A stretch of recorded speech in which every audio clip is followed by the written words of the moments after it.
গত সপ্তাহে আপনাদের কাছে আমি বলেছিলাম যে যুধিষ্ঠির একটি প্রশ্ন করেছিলেন যে আমাদের শরীর ধারণই তো সমস্ত দুঃখের কারণ। এই জীবলোকে তাই শরীরই ব্যক্তির চেয়ে দুঃখী বোধহয় আর কেউ নেই। তখন ভীষ্ম বলেছিলেন যে শরীরই জীবের দুঃখ আছে, এটা খুব সত্য, কিন্তু দুঃখেরও একটা অন্ত আছে। কোন পদার্থই সীমা শূন্য নয়। মুক্তি পুনর্জন্মের একমাত্র অন্ত। এই মুক্তি পাবার চেষ্টাই তো করতে হচ্ছে জীবকে, কিন্তু মুক্তি পেতে গেলে তো সাধনা করতে হবে। সে সাধনা তো মানুষ করে না। সে সাধনাটা কি? কিছু তাকে করতে হবে না, সে শুধু সত্যের সাধনা করুক, তাহলেই মুক্তি পাবে।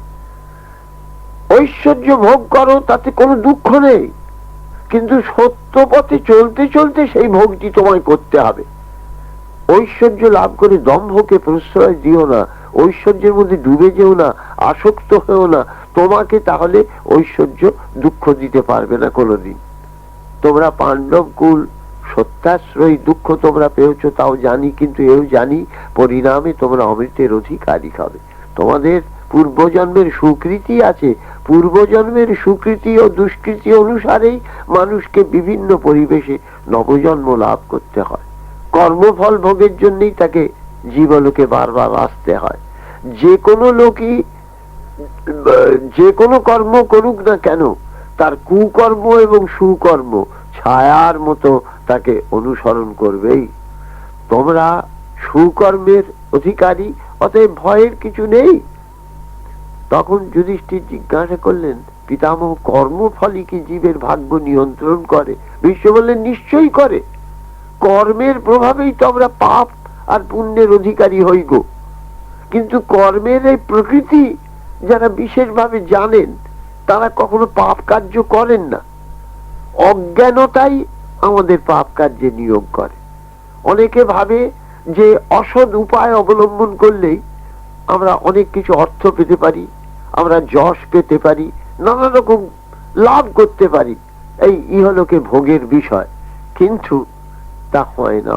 অসৎ উপায় ওইটাই হলো একটা কর্মেতে এক একটা কালি মাখিয়ে মাখিয়ে যেতে থাকে। বায়ু যেমন কৃষ্ণ পীত রক্তবর্ণ ধূলি জালে মণ্ডিত হয়ে নানা রূপ ধারণ করে, সেই রকম জীবাত্মা কর্মফল যুক্ত ও অজ্ঞানতার দ্বারা অভিভূত হয়ে নিজের প্রকৃতি অনুসারে দেহটিকে ধারণ করবে। আবার এই সংসারে যাওয়া আসা তার শুরু হবে, আবার সে কিছু কর্ম সঞ্চয় করবে, কিছু কর্মের ভোগ তাকে ভুগতেই হবে। মানুষ জ্ঞান প্রভাবে এই অজ্ঞান অন্ধকারের যে অবস্থা, সেইটাকে দূর করতে পারলেই মুক্তি লাভ করতে পারে। বৃত্রাসুরের নাম শুনেছ নিশ্চয়। এক সময় তিনি ত্রিলোক জয় করে অসাধারণ শক্তির অধিকারী হন, তারপর তিনি অতি দুঃখে নিপতিত হন। দৈত্যগুরু শুক্রাচার্য তাকে জিজ্ঞাসা করেছিলেন, দানবরাজ, আজ এই দুঃখ ভোগ করে তোমার কি অনুশোচনা হচ্ছে? তখন দানবরাজ বৃত্র বলেছিলেন, না, প্রথম প্রথম আমার অত্যন্ত কষ্ট হয়েছিল, তারপর আমি তপস্যার প্রভাবে সংসার আর মুক্তির তত্ত্ব এইটা জানতে পেরে গেছি। এখন আমার মনে আর কোনো দুঃখ নেই। আমি এখন বুঝতে পেরেছি যে জীব কর্ম অনুসারে স্বর্গভোগ বা নরক ভোগ করে ও কর্মের ফল পূর্ণভাবে প্রাপ্ত হয়ে আবার পৃথিবীতে জন্মগ্রহণ করে থাকে। শাস্ত্রে নির্দিষ্ট আছে, যার যেমন কর্ম তার সেই রকম ফলভোগ হয়।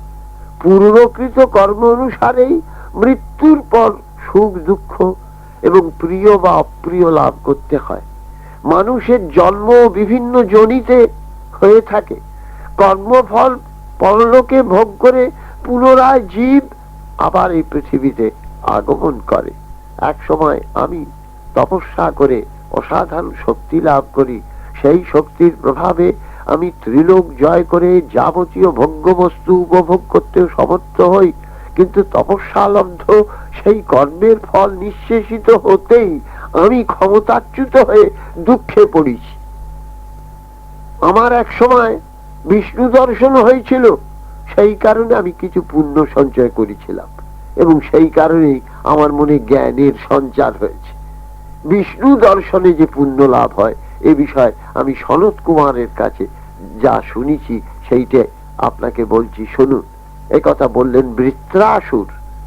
বৃত্রাসুর বললেন, এই সংসার বিষ্ণুতে প্রতিষ্ঠিত, সেই পরম পুরুষ কাল সহকারে এই বিশ্ব নিখিল বারবার সৃষ্টি ও সংহার করে থাকেন।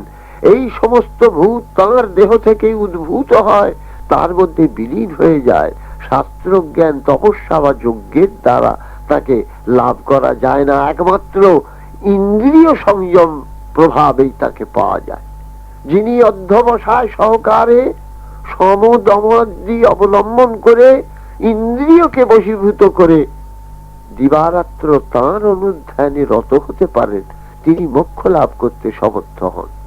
এক জন্মে সত্যগুণ লাভ করলেই যে তাকে প্রাপ্ত হওয়া যায় তা নয়, বারবার জন্মগ্রহণ করে সত্যগুণ পরিপূর্ণ হয়ে যখন জীবাত্মার পরিণতি ঘটে তখনই সে বিষ্ণু পদ প্রাপ্ত হয়।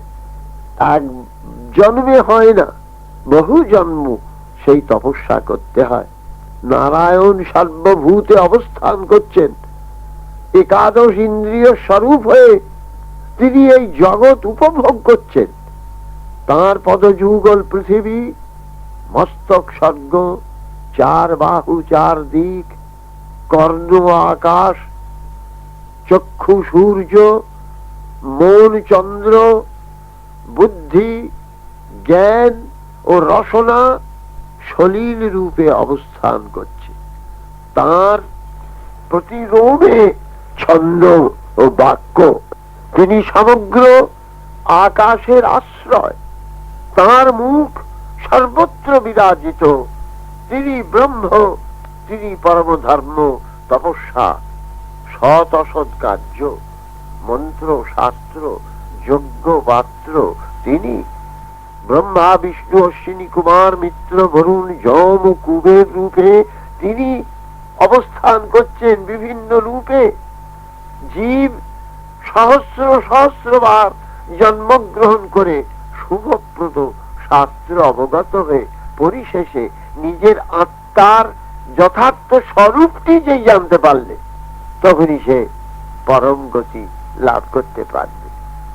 সত্যগুণের প্রভাবে জীব উন্নত লোকে আরোহণ অবস্থান আর সেখান থেকে আবার নেমে আসতে পারে।